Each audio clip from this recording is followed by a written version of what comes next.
کہ تحریک انصاف نے 5 اگست کو مینار پاکستان پر جلسے کی اجازت کے لیے لاہور ہائی کورٹ سے رجوع کر لیا۔ تحریک انصاف کے رکن پنجاب اسمبلی امتیاز محمود شیخ نے ہائی کورٹ میں درخواست دائر کر دی۔ مزید جانتے ہیں ڈان نیوز کے نمائندے رانا بلال سے۔ جی رانا بلال، اپڈیٹ کیجیے گا۔ جی دیکھیں، پاکستان تحریک انصاف نے 5 اگست کو لاہور میں مینار پاکستان پر جلسہ کی اجازت کے لیے لاہور ہائی کورٹ سے رجوع کر لیا ہے، اور یہ جو آئینی درخواست ہے یہ رکن پنجاب اسمبلی امتیاز محمود شیخ کی جانب سے اپنے وکیل کے ذریعے لاہور ہائی کورٹ میں دائر کی گئی ہے، جس میں ڈپٹی کمشنر لاہور، پنجاب حکومت اور پولیس کو فریق بناتے ہوئے یہ موقف اختیار کیا گیا ہے کہ ڈپٹی کمشنر کو جلسے کے حوالے سے تحریک انصاف کی جانب سے ایک درخواست دی گئی، لیکن تاہم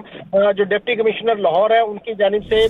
نہ جلسے کی اجازت دی گئی ہے اور نہ ہی جو ڈی سی کو درخواست دی تھی اس درخواست کا کوئی جواب دیا گیا ہے۔ درخواست گزار کا یہ بھی کہنا ہے کہ جو جلسہ ہے یہ کرنا ہر شخص کا اور ہر سیاسی جماعت کا آئینی حق ہے، لہذا لاہور ہائی کورٹ جو ڈپٹی کمشنر لاہور ہے انہیں جلسے کے حوالے سے احکامات جاری کرے کہ تحریک انصاف کو مینار پاکستان پر جلسہ کرنے کی اجازت دی جائے۔ یہ درخواست جو ایم پی ہیں ان کی جانب سے لاہور ہائی کورٹ میں دائر کر دی گئی ہے، جس پر پیر کے روز سماعت کا امکان ہے۔